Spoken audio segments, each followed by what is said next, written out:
రాజ్యమేది లేదు గాని రాణిలాగా చూసుకుంటా, కోట కట్టలేను గాని కళ్ళల్లో నిన్నే దాచుకుంటా.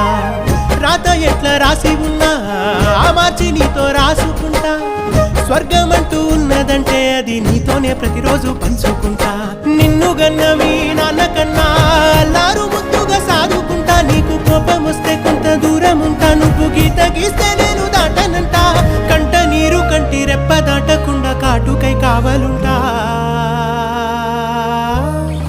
రాంబాయి నీ మీద నాకు మనసాయనే, ఏనాడు నిన్ను వీడిపోని నీడైతనే.